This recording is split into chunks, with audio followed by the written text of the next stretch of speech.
pessoal, então vamos começar mais um podcast e aqui o assunto é Cloud Computing, inovação, e temos aqui à mesa pessoas bem gabaritadas para falar sobre isso. Gostaria até de começar me apresentando. Eu sou o Márcio Capelari, né, eu respondo pelo time de arquitetura corporativa no Sicredi e também, né, sou voluntário aqui na Sucesso, né, como diretor de responsabilidade social. Então, obrigado aqui a participação de vocês, gurizada, assim, e vamos bater esse papo aqui, é diferente para todos nós. E tema de Cloud Computing, eu acho, tenho a sensação que tu entende um pouquinho. Um pouquinho, a gente trabalha bastante tempo com Cloud e a gente tem muito a contribuir. Até para me apresentar, meu nome é Roberto Roson, sou vice-presidente da companhia, né, respondendo pela operação aqui no Brasil. E a gente está num processo muito bacana que tem bastante a contribuir com esse assunto. Quando a gente fala de Cloud Computing, de processamento em borda, cibersegurança, tudo que envolve o que vem ainda de novas aplicações. Mas a expectativa é muito boa aí para o nosso bate-papo. E segurança não pode faltar nessa discussão, né? Não. Segurança. E aqui também temos um expert em segurança para falar com a gente. Maravilha. Primeiramente agradecer, eu acho que é uma oportunidade única estar sentado aqui na mesa com pessoas tão importantes para fazer um bate-papo que eu acho que é extremamente importante nesse momento. Meu nome é Leandro Azevedo, eu sou o diretor regional responsável pelo grupo NTSec, uma empresa totalmente focada na parte de cibersegurança. Vou seguir as apresentações, então, perfeito. Me chamo Fabiano Nogaray, sou CIO do Grupo Sinosserra, que é um grupo de concessionárias e serviços financeiros aqui no Rio Grande do Sul. E também com uma proximidade muito forte da Sucesso, eu sou vice-presidente do grupo de CIOs do Rio Grande do Sul, que a gente tenta também movimentar os assuntos de tecnologia junto aos CIOs do estado, né? Acho que é importante, a gente conseguiu aqui trazer grandes cabeças para falar um pouco de Cloud Computing e também de segurança. Se vocês me permitirem de fazer já uma provocação. Por favor. O quanto mudou a forma que a gente desenvolve software hoje, né? Tanto na forma com que eu desenvolvo a aplicação e publico ela em cloud, e aí tem os desafios, né, de, por exemplo, a Edge Computing, como é que eu consigo publicar uma aplicação para ela estar mais próxima, e também os requisitos de segurança para que isso ocorra com sucesso. Né?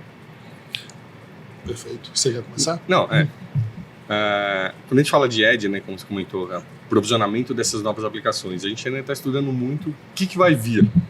Né? A gente fala muito de inteligência artificial, de IoT, Smart Cities, Smart Cars. Tem muita aplicação ainda que vai necessitar de baixa latência que ela ainda não existe. Então vai existir ainda uma janela muito grande para a Edge. Enquanto isso, a gente já tem algumas demandas, quando a gente fala de CDN, quando a gente fala de aplicações de chão de fábrica, alguma coisa mais específica. E a gente poder espalhar esse processamento é uma tendência. Edge, ninguém mais discute se vai ser ou não. A gente está discutindo muito hoje como será a implementação dessa topologia, né? Que não é uma tecnologia nova, é uma topologia diferente. Então, como é que você vai espalhar toda essa nuvem? E a gente está com um desafio muito grande lá na companhia de levar para o mercado, para apresentar como é que a gente vai fazer essa distribuição. A gente vai poder até contar um pouco mais aqui no nosso bate-papo de como que a gente vai construir todo o que a gente chama de constelação de data center. A gente imagina que deve construir em torno de 4.000 data centers espalhados só no Brasil. Caramba! Incrível. Caramba. Estamos chegando ao final desse ano já com 1.000 data centers. É interessante porque a gente vinha numa ideia de, o time é o on-premises, Sim. Aí a Cloud Computing fez com que a gente pensasse diferente e saísse do on-premises, né? E agora na prática existe de novo uma descentralização, mas óbvio que é uma descentralização de uma arquitetura completamente diferente. Antigamente, a mesma coisa que aconteceu com a internet no passado, onde você tinha um único backbone que era da Embratel saindo por São Paulo, ele acabou tendo que se distribuir porque o volume de processamento foi muito grande. E aí você descentralizou toda a internet do Brasil. E o movimento concêntrico de data center está nessa mesma tendência. Então você tem duas grandes zonas de data centers, que é São Paulo e Rio, e ele começa agora a ir para cidades maiores, ainda capitais, e até chegar nas cidades menores. E é um projeto muito bacana, e o grande desafio é como é que a gente entrega na borda, com alta performance, estabilidade, com alta segurança.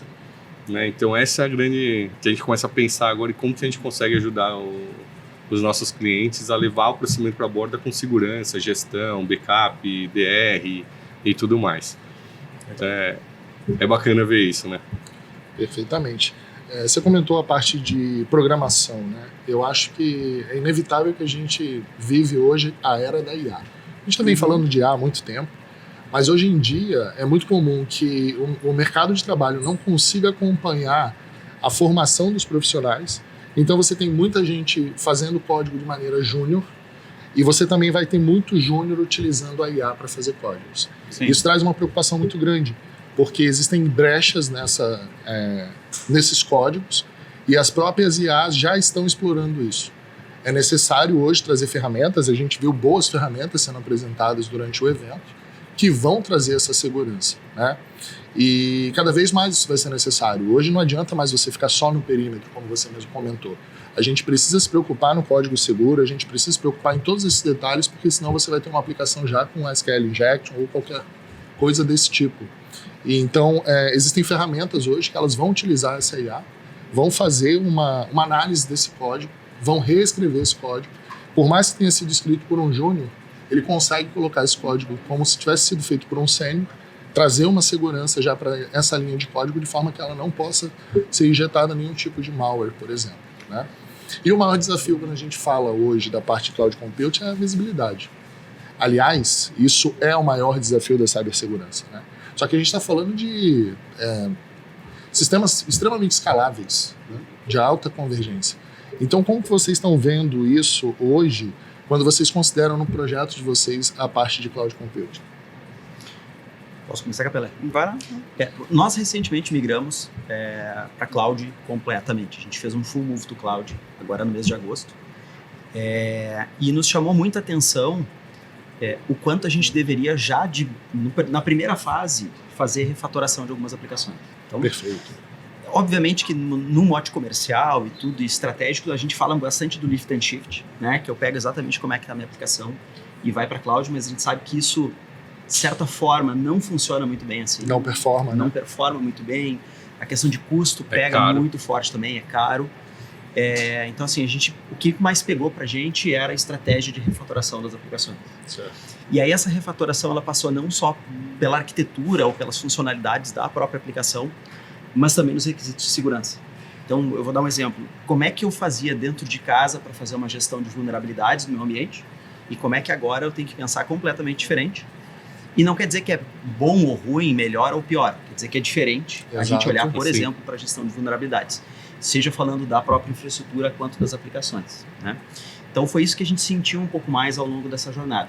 Claro que ela também não acaba, a gente recém fez essa migração para as principais aplicações foram refatoradas e agora a gente começa também a passar a onda de modernização das aplicações de forma mais forte. Um ponto muito importante que você comentou e eu gostaria de reforçar é exatamente isso. Não é porque a gente está indo para a cloud que a gente não tem que ter essa preocupação com segurança. Ela é diferente, como você realmente colocou, mas ela tem que haver da mesma maneira. Até porque, muitas das vezes, essa responsabilidade ela é compartilhada. Perfeito. E aí é que mora o desafio, porque ainda não é muito claro hoje até onde começa determinadas responsabilidades e até onde estão outras. Não é simplesmente delegável, né? Exatamente. A gente tem muita Ainda há uma discussão lá. responsabilidade nas nossas partes. A gente tem muita discussão porque muita gente imagina, foi para a cloud, tem um ambiente com estabilidade, um ambiente com alta disponibilidade, tem um ambiente seguro e não é bem assim, né? Segurança são camadas, né? Perfeito. E se a gente não pensar em todas as camadas, como é que a gente protege desde a aplicação, infraestrutura, data center, tudo isso, você sempre vai ter uma brecha de vulnerabilidade ali para sofrer algum tipo de ataque. Então, você conhecer todas essas camadas e poder atuar em todas elas com parceiros que sejam com qualidade, gabaritados, para te passar essa segurança e que possa atender o telefone no final do dia, né? A gente tem muita gente que faz toda a diferença. É algo que eu prezo demais, que é pelo atendimento humanizado, tem que ter gente atendendo mesmo o telefone, gente Tem que ter especializada. gente estudando, né? Estudando o tempo todo, treinado, porque faz muita diferença no dia a dia. E equipamentos, parceiros e aplicações e toda essa camada de cyber de empresas que realmente estão prontas e gabaritadas. Sem dúvidas, essa é a receita do sucesso. Nós, no Scred, a gente tem uma estratégia, não foi na mesma agressividade aí que vocês tudo de uma vez, né, cara? Vamos lá, Move Big to Cloud. Bang. Tudo de uma vez, mas não foi feito da noite pro dia. Né? Perfeito, Mas a gente sabe que não, é um projetinho. Não, vocês são bem corajosos. Mas a gente não tem uma estratégia de move, né? A gente tem uma estratégia de adoção. Certo. Né? Então, à medida que a gente constrói novas aplicações, né? Ou refatora essas aplicações e elas se beneficiam dos recursos de cloud computing, a gente, né, passa a utilizar esse recurso. Ao mesmo tempo, a gente tem a estratégia de combinar. Né? Então, é cloud híbrida. Né? A gente tem tanto workload rolando em cloud pública, como a gente também tem, né, o nosso workload rolando nos nossos data centers. E o que a gente fez, né, foi criar as aplicações, né, que elas rodem na mesma stack. Né? Então, tem inclusive essa condição. Muitas vezes eu tenho a decisão de aonde vai estar determinada aplicação. Ela pode sim ter um olhar de custo, ou ela pode ter um olhar sobre a gravidade do dado, né? Mas fato é que eu tenho portabilidade, né, daquilo que eu tenho hoje na minha private cloud e daquilo que eu vou rodar, ou que eu posso rodar dentro de uma cloud pública. E as preocupações que a gente tem, elas são gigantes, porque a gente também atende todo o Brasil, né? E latência sempre é uma preocupação. Por outro lado, a gente ainda não se aventurou no edge computing. A gente até usa alguns recursos, né, como Akamai, né, como... É mais como distribuição de conteúdo, né? Exato, mais como distribuição de conteúdo, assim, vai lá, diminuir o download, né, mas os processamentos, eles continuam bem centralizados. E isso eu acho que muda, assim, né, no contexto de edge, né, porque a gente, de alguma forma, precisa pensar em aplicações, né, usando edge, com replicação. Isso. Né? O que é, de uma certa forma, uma mudança do paradigma que a gente tem atualmente, que é um paradigma de muita centralização. Apesar de utilizar arquiteturas, né, bem flexíveis, né, com microserviços e tudo mais, mas mesmo assim, né, é difícil simplesmente pegar isso aqui, jogar lá num POP no norte do Brasil e simplesmente sair consumindo o mesmo dado que vai estar distante dele. Essa primeira onda do multi-cloud, eu acho que ela já está superada. Acho que todo mundo sabe que se adotou, vai se adotar cloud em algum momento. Agora, você poder fazer a distribuição de todas essas workloads debaixo da mesma camada de gestão, debaixo da mesma camada de cyber, fazer provisionamento mais próximo possível de onde ele tem que acontecer. Isso é o que deve acontecer nos próximos anos, que é o futuro aí da distribuição de data center. Fico imaginando a complexidade fica pro lado de vocês. Isso é bom pra gente. A gente usa... Na realidade, se você assim, usar equipamentos de primeira linha, que, né, 100% da minha cloud eu uso Intel Platinum com Pure Storage. VMware para tudo, e quem orquestra tudo é o vCloud Director. Eu entrego para todos os meus clientes o VCD. Então, tu tá com solução de primeira linha? De primeira linha assim, em todas as camadas, quando a gente fala de infraestrutura. Então, ou seja, para ele é fácil. Tá. Então, imagina... dá para apertar depois. Dá.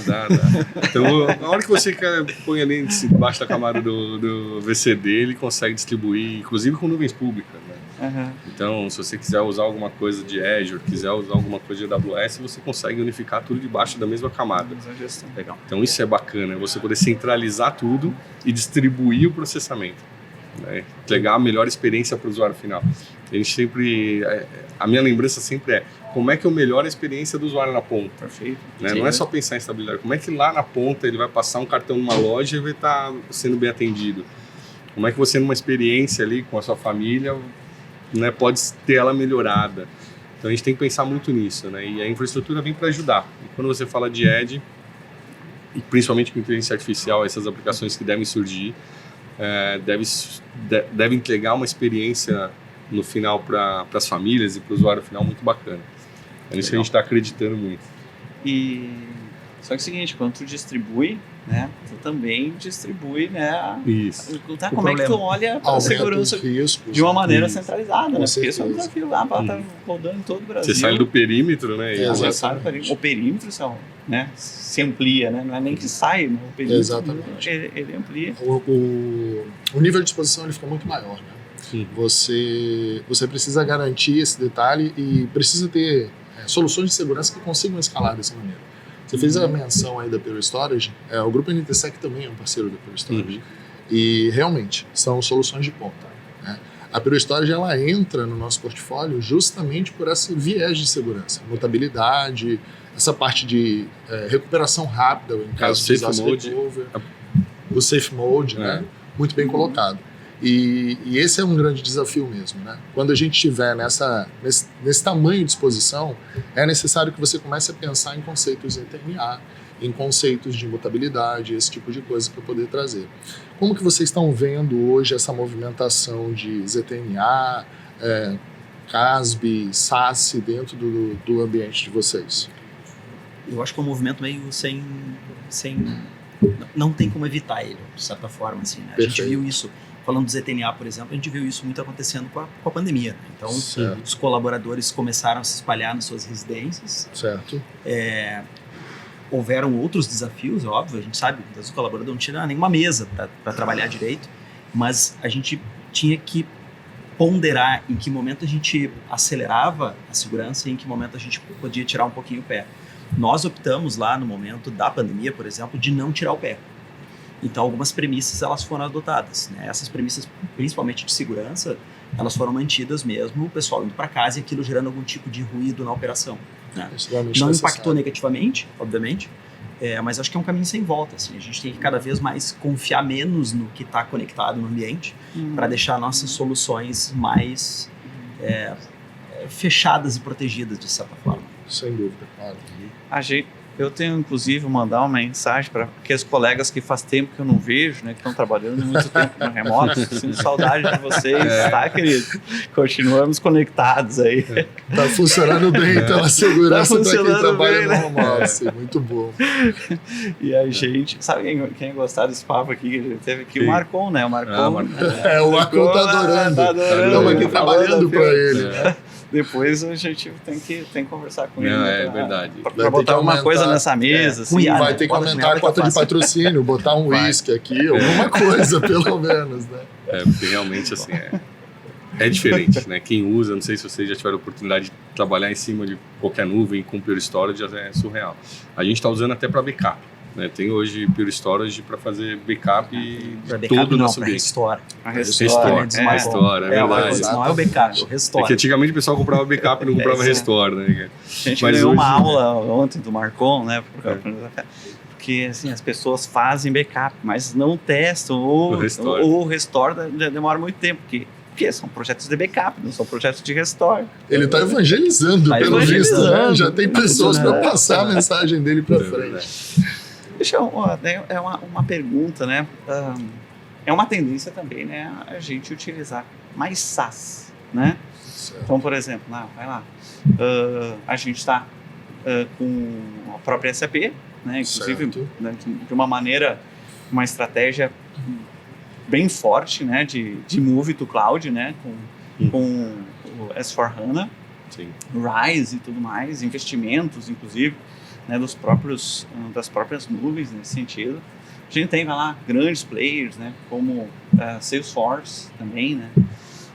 Como é que isso casa, assim, ou até mesmo que tipo de aproximação, né, vocês, né, enquanto provedor de data center, tem com esses players, né? Porque... Existem dois caminhos. Um é a gente atender diretamente esses players, porque no final do dia eles vão precisar distribuir também a cloud deles. Né? Em algum momento eles vão precisar de infraestrutura de borda. E a gente vai ter como atender eles rapidamente. E por um outro lado, nem todo mundo está preparado para ir para um SaaS dessas principais nuvens. Né? Principalmente quando você tem muita customização, ela não é tão simples de se fazer. Então a gente tem como atuar nas duas formas. Imagina assim, a gente tem conversado muito com a AWS, por exemplo. A AWS hoje ela chega no Brasil e compra lá um data center inteiro lá de 10 megas de energia. A gente está vindo com uma proposta para eles e falar assim, em vez de você contratar 1000 racks centralizados, e se eu te entregar 1000 racks distribuídos? Todos eles conectados em L2. Já entrego para ele tudo pronto. Então, isso faz com que te traga uma nova topologia, né? Uma nova tecnologia, isso a gente vive discutindo.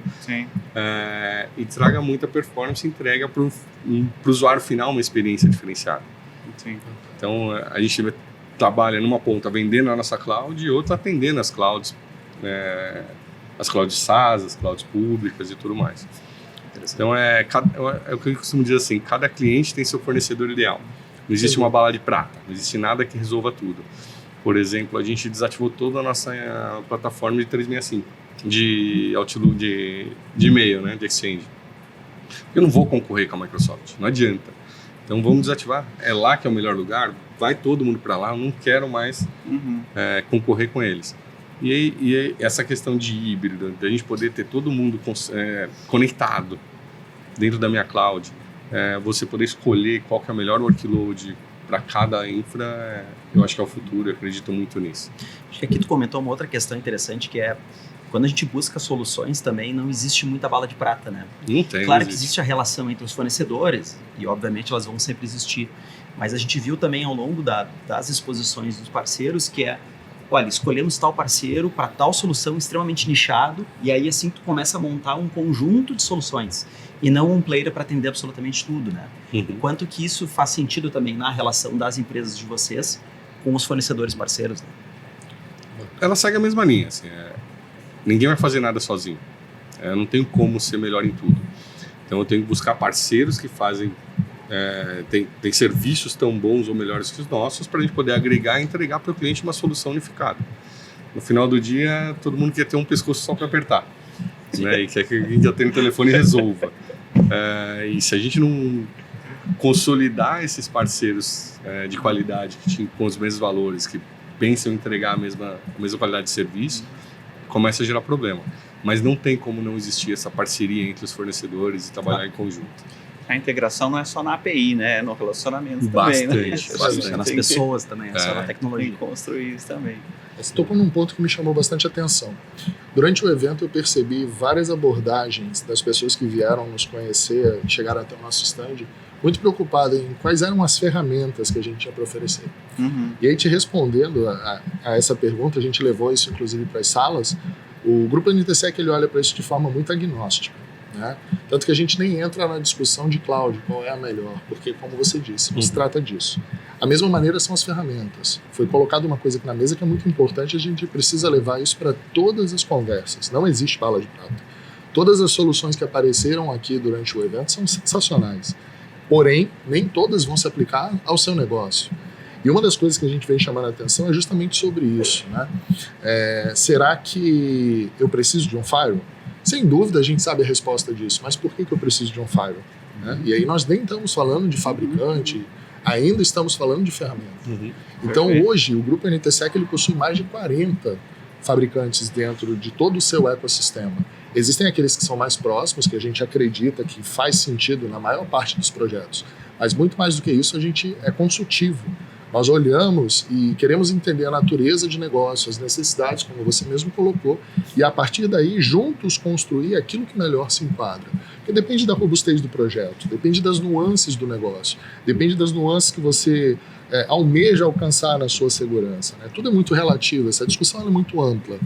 Talvez por isso que os projetos de migração de nuvem e segurança, eles não terminam em 3, 4 meses. Podem demorar 1 ano ou até mais, né? Chegam a ter, inclusive, uma jornada a ser pensada sobre isso. E é importante lembrar que cada um está numa etapa dessa jornada. Né? Ela não é tão simples assim. Ainda tem os detalhes que, como o seu caso, por exemplo, na Sicredi você ainda tem que atender uma série de normas. Sim, né? sim. E isso é muito importante. E como vocês olham exatamente para esse tipo de abordagem?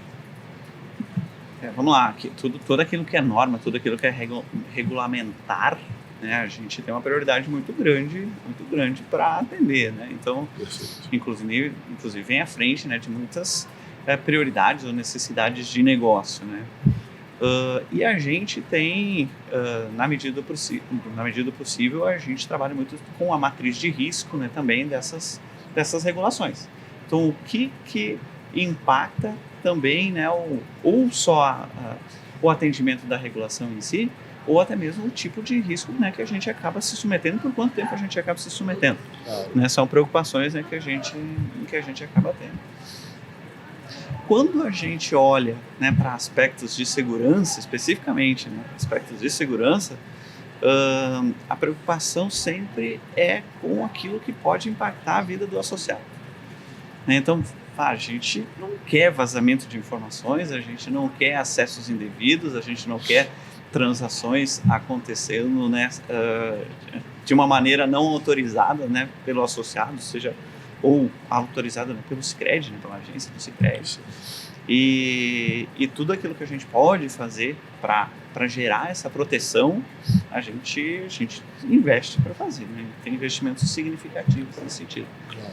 E eu gostei da abordagem que vocês trouxeram, o material de vocês, né? Porque é bem comum, né, quando tem um fornecedor, né, um player, né, que trabalha com muitos fornecedores, né, trazer diferentes logos, né? Vocês trouxeram capacidades, né, capacidades técnicas.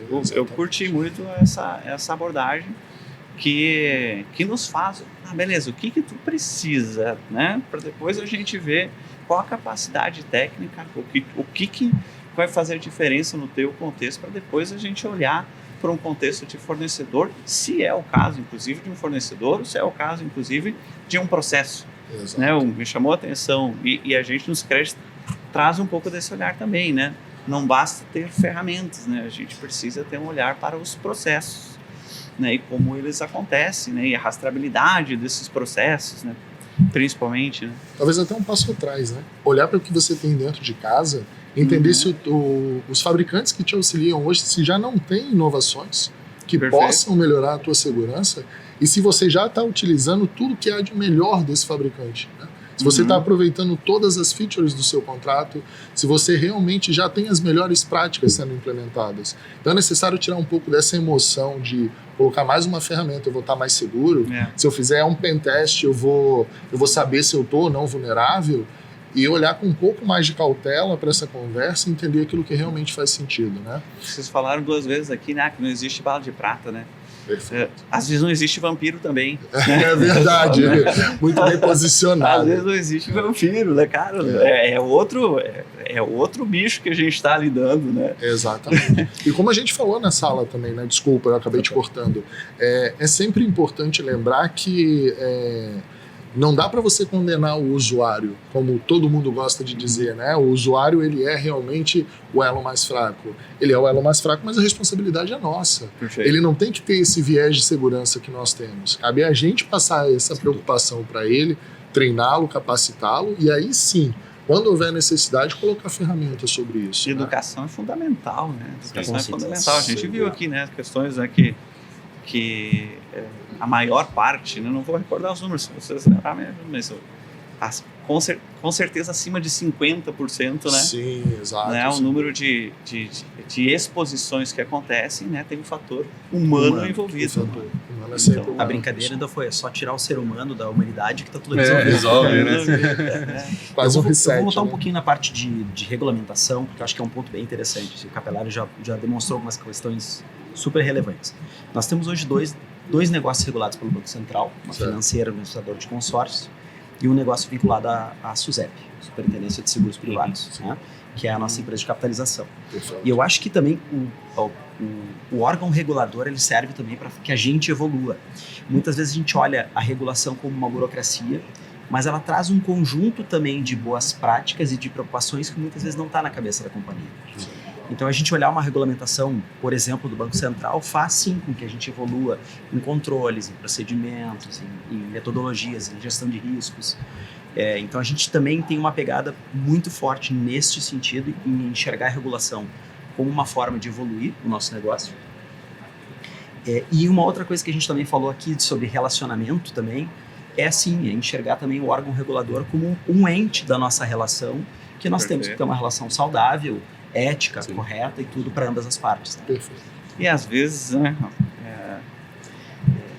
tem que cuidar para não entrar na política, né, do negócio, assim, né, mas vamos pegar o Pix, né? Sim. É uma regulação, né?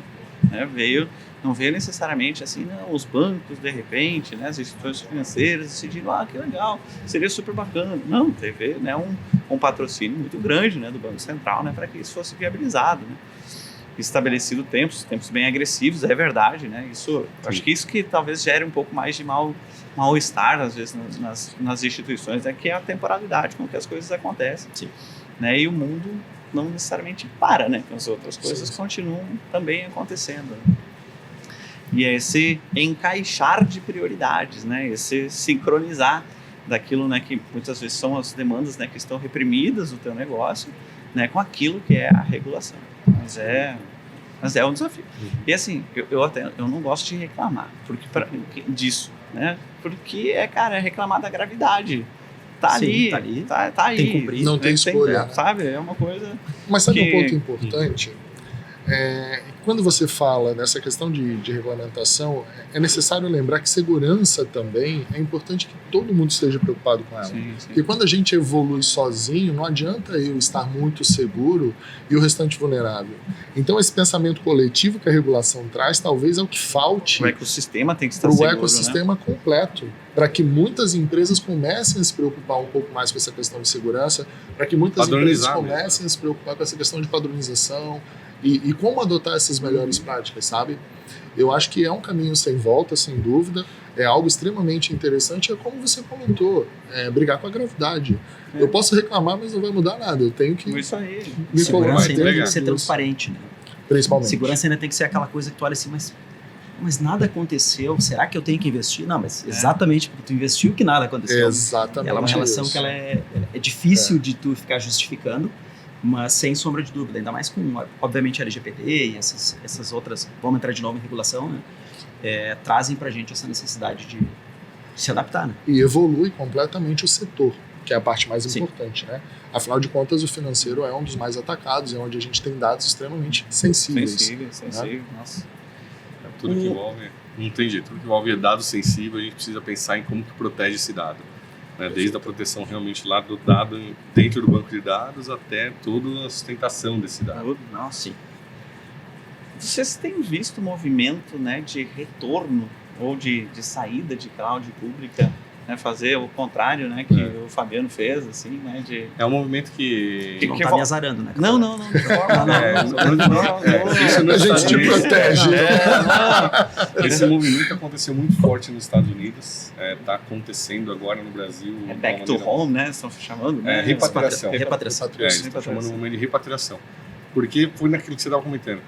Foi no Aziz, né, levei do jeito que dava, chegou lá, estou pagando caro, está pagando muito caro, porque você tem pouca performance, alta latência e caríssimo. Então, ou você realmente faz toda essa parte de reprogramação de aplicação para estar numa nuvem pública, ou você vai estar no pior lugar possível. E aí esse movimento de repatriação está acontecendo muito forte. Por quê? A gente hoje consegue entregar nuvens privadas com muito mais performance, muito mais segurança, com muito mais gestão do que as nuvens públicas, e cobrando em real, né? Com preço fixo, com estabilidade. Não, eu tenho cases absurdos, depois a gente pode conversar. Assim, teve um case que chegou a quase metade do preço. De grandes varejistas no Brasil. Antes de começar aqui, a gente fez um pacto, né, de sair conversando, né? Eu não quero deixar vocês esquecerem disso. Quem já não apertaram as mãos em um podcast? Porque teve uns outros podcasts. Ninguém vai falar que você fez errado. Sensacional. E eu acho que o certo ou errado também, acho que muito tem a ver com a estratégia do negócio também. É isso. Então, o quanto eu vou ter que estar distribuído, por exemplo, será que edge compute para mim faz sentido ou não? Depende da característica do negócio, depende da latência, então tem uma série de coisas que a gente tem que olhar. Segurança já é outra coisa que não é bem assim, não depende tanto, assim. Tem muito mais a ver com a tua exposição, mas assim, não tem como não ter.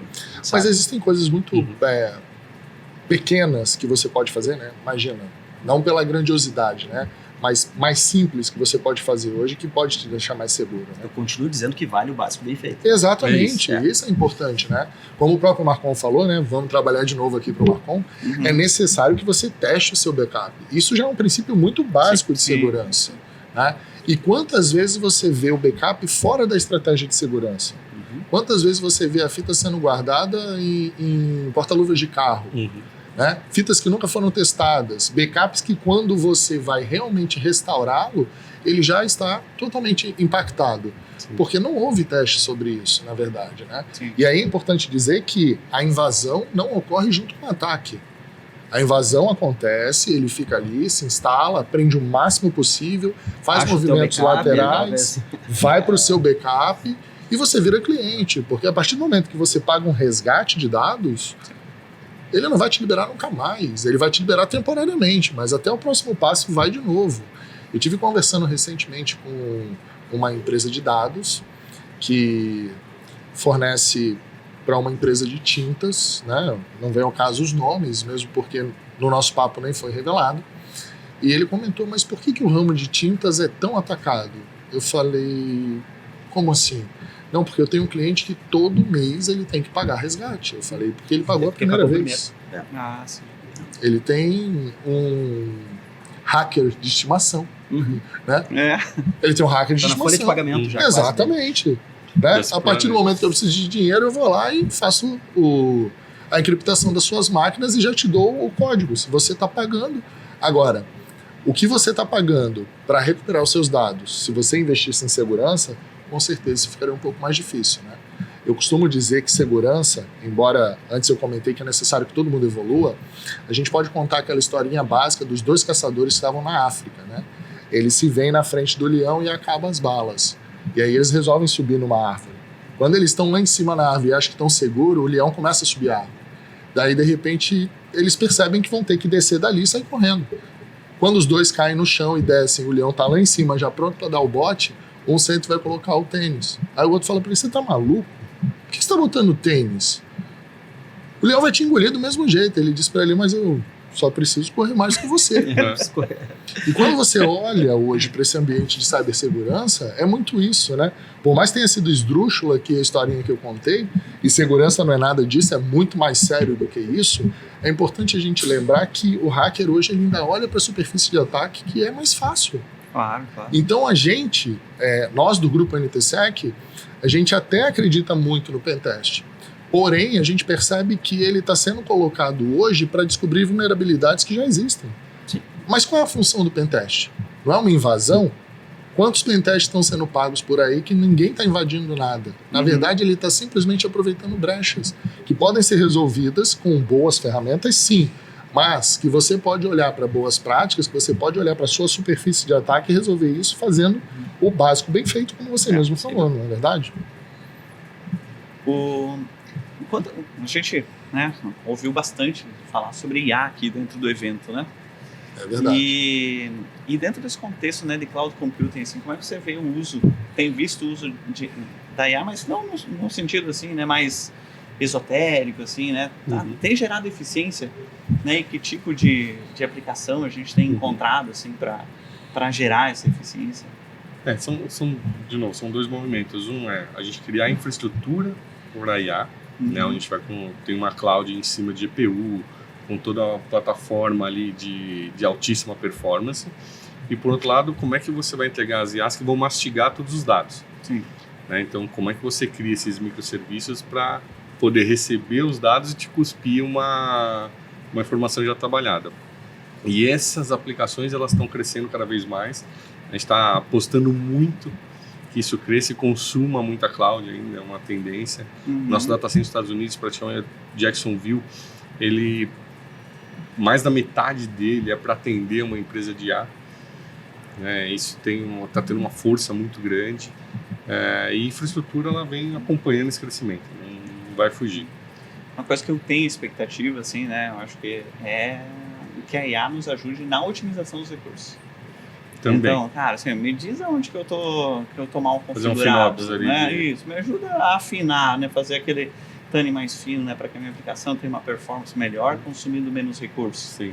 Né? E assim a gente ter baratear um pouquinho. Sem expor todos os seus dados no chat GPT. Isso, essa é a né? grande dificuldade.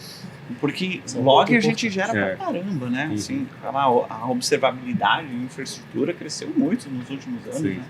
Eu acho que IA consumindo isso tende a nos dar também um pouco dessas respostas, assim, olha só, essa máquina aqui libera ela, concentra, consolida, ou não, troca o perfil do equipamento, porque você não precisa talvez tanto de tanto CPU, mas você precisa mais memória, enfim. Acho que isso é uma coisa. E aí quando você faz a orquestração de cloud, isso traz uma vantagem muito grande, né? Porque você poder tirar recurso computacional de uma máquina, passar para outra que precisa de mais, você não deixar nada ocioso dentro da sua infraestrutura, te traz redução de custo no final do dia. né, te Bacana. traz maiores performances. Então, com certeza, vai ajudar bastante a gente aí nos próximos passos. Que bom, gente. Bom papo.